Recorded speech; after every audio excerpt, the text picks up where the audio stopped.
बिस्मिल्लाहिर्रहमानिर्रहीम। अस्सलामुअलैकुम वरहमतुल्लाह।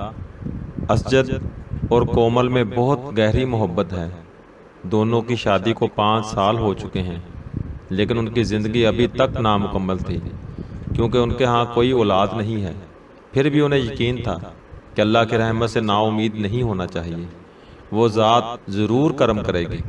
दोनों के माबैन इतनी मोहब्बत है कि वो एक दूसरे के बगैर नहीं रह सकते। बच्चे की अदम मौजूदगी की वजह से असजद के वालिदैन बाज़ औक़ात कोमल को ताना देते हैं, और वो भी चुपचाप सुन लेती, क्योंकि उसे पता था कि हर माँ बाप की ख्वाहिश होती है कि उनके बेटे के यहाँ बच्चा हो। यूं ही वक़्त गुजर गया, और एक दिन जब असजद आफत से वापस आ रहा था, उसने बाज़ार में एक लड़के के साथ कोमल को देखा। कोमल और लड़का बहुत खुश दिखाई दे रहे थे, और ऐसा लगता था कि दोनों काफ़ी अरसे से एक दूसरे को जानते हैं। असजद घर आया, और फिर थोड़ी देर बाद कोमल भी आ गई। जैसे ही कोमल पहुंची, असजद ने उससे पूछा, कोमल कहाँ गई थी? कोमल ने हंसते हुए कहा, मैं बाज़ार में कुछ घरेलू सामान लेने गई थी। ये सुनकर असजद को थोड़ा सा गुस्सा आया, लेकिन उसने कोमल से कुछ नहीं कहा। उसके बाद असजद ने कोमल को एक ही लड़के के साथ मुतअद्दिद बार मुख्तलिफ जगहों पर देखा। एक दिन असजद ने देखा कि लड़का कोमल को घर छोड़ने आया है। कोमल उसके साथ बहुत खुश नज़र आ रही थी। लड़का घर से निकला और फिर चला गया। असजद का दिल बहुत दुखी था, लेकिन कोमल के खोने के खौफ से उसने उससे कुछ नहीं कहा। एक दिन असजद घर बैठा था जब कोमल के मोबाइल फ़ोन की घंटी बजी। कोमल बाथरूम में थी, इसलिए असजद ने फ़ोन उठाया। जैसे ही असजद ने फ़ोन उठाया, दूसरी तरफ से आवाज़ आई, हेलो असजद, मैं जल्द ही घर आ रहा हूँ, मुझे कुछ अहम बात करनी है। बस इतना कहकर उस शख्स ने फ़ौरन फ़ोन मुनक़ता कर दिया।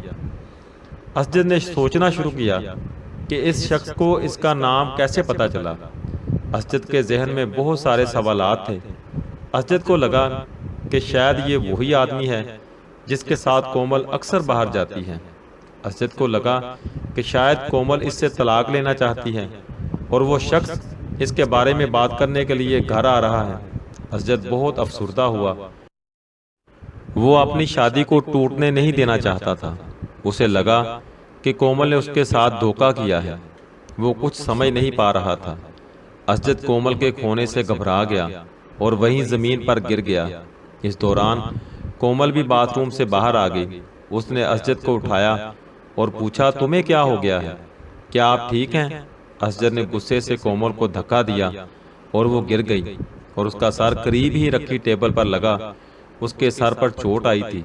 कोमल कोई बात नहीं कर रही थी।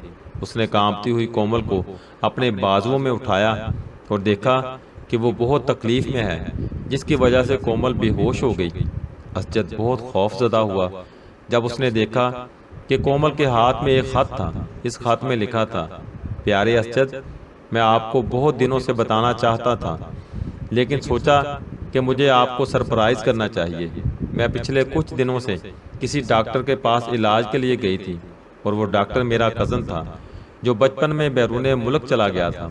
उसने मेरा इलाज शुरू किया, और मैं 2 माह से हामला हूँ। आज मैंने इस कज़न को अपने खाने पर बुलाया है।